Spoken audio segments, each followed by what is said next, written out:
नमस्कार मित्रांनो, जनगणना 2026-27 ची आणखी एक महत्त्वाची अपडेट, महत्त्वाची माहिती आपण या व्हिडिओच्या माध्यमातून जाणून घेणार आहोत. मित्रांनो, थंबनेल आपण बघितलेला आहे, विषय आपल्या लक्षात आलेला असेल. जनगणना 2026-27 मध्ये सिंक केलेला डाटा जो आहे, जर तो आपला चुकलेला असेल काही कारणास्तव आणि आपल्याकडून जर तो सिंक झालेला असेल, तर त्यामध्ये आपल्याला बदल कसा करायचा याची संपूर्ण सविस्तर माहिती डेमो सहित मी आपल्याला या व्हिडिओमध्ये देणार आहे. तर नमस्कार, मी राज मेश्राम, मराठशाळा.com या यूट्यूब चॅनलवर पुन्हा एकदा आपलं सहर्ष स्वागत आहे. मित्रांनो, जनगणना 2026-27 मध्ये सिंक केलेला डाटा जो आहे तो आपल्याला बदल करता येणार आहे. त्याची एक रितसर प्रोसेस असणार आहे. कशा पद्धतीने करायचं आहे, कुठल्या लॉगिन वरून करायचं आहे याची संपूर्ण सविस्तर माहिती जाणून घेण्यासाठी व्हिडिओला स्किप न करता पूर्ण बघा.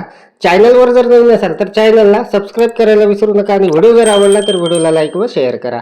चला तर मग सुरू करूया.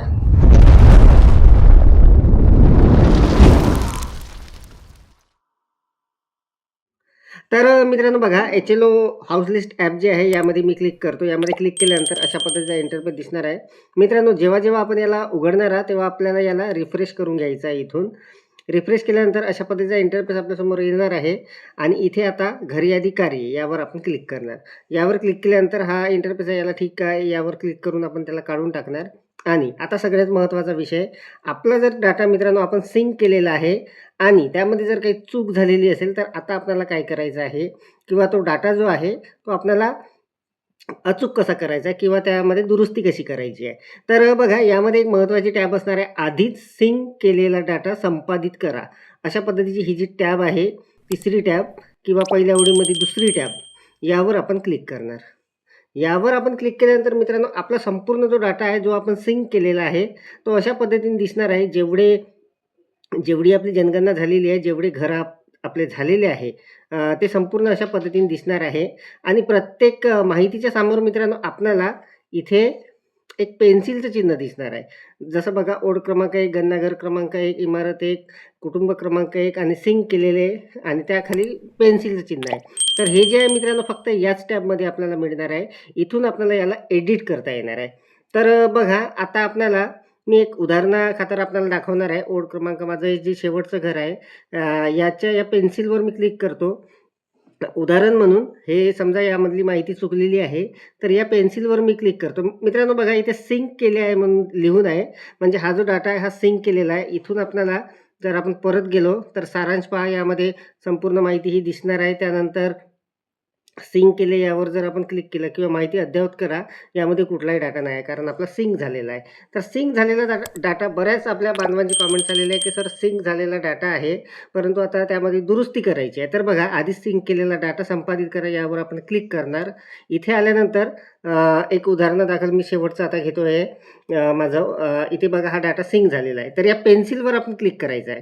पेन्सिलवर क्लिक केल्यानंतर मित्रांनो आपल्याला इथे कारण द्यावं लागणार आहे. शिफारसीनुसार कारण म्हणून आहे, त्यावर आपल्याला क्लिक करायचं आहे. त्यावर क्लिक केल्यानंतर शिफारस कोणाची आहे, पर्यवेक्षकाकडून, चार्ज कार्यालयाकडून की स्वतःकडून, असे 3 ऑप्शन तिथे येणार आहे. तर आपण आता हा जो डाटा असणार आहे मित्रांनो, आपण पर्यवेक्षकाच्या लॉगिनवरूनही करू शकतो किंवा चार्ज कार्यालयाकडूनही करू शकणार आहोत किंवा स्वतःकडूनही आपल्याला करता येणार आहे. तर बघा, आपण स्वतःकडून हा ऑप्शन इथे घेणार आहोत. यावर मी क्लिक करतो. यावर क्लिक केल्यानंतर बघा, स्वतःकडून तिथे सिलेक्ट झालेला आहे. आता खाली 2 ऑप्शन आहे, रद्द करा आणि पुढे चालू ठेवा. तर पुढे चालू ठेवा यावर आपण क्लिक करणार. यावर क्लिक केल्यानंतर बघा मित्रांनो, हा जो डाटा आहे हा संपूर्ण आपल्यासमोर आलेला आहे. आता आपल्याला इथे हा जो डाटा आहे हा आपला सिंक झालेला होता, याला आपल्याला इथून एडिट करता येणार आहे.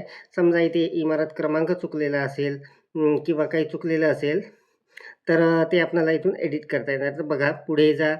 इथून आपल्याला संपूर्ण माहिती जी आहे मित्रांनो ती आता परत भरता येणार आहे. इथे बघा, कुठलीही माहिती भरल्या गेलेली नाही आहे. तर हे संपूर्ण मित्रांनो आपल्याला इथून आता भरावं लागणार आहे.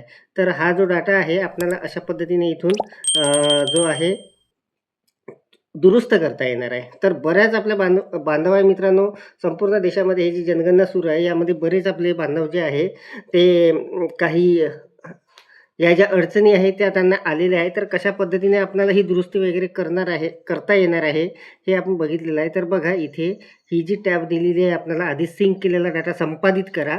यावर आपल्याला क्लिक करून ते संपूर्ण करता येणार आहे. तर बरेच याचे महत्त्वाचे व्हिडिओ, महत्त्वाचे जे प्रश्न आहे मित्रांनो, त्याचे व्हिडिओ आपण घेऊन येणार आहोत.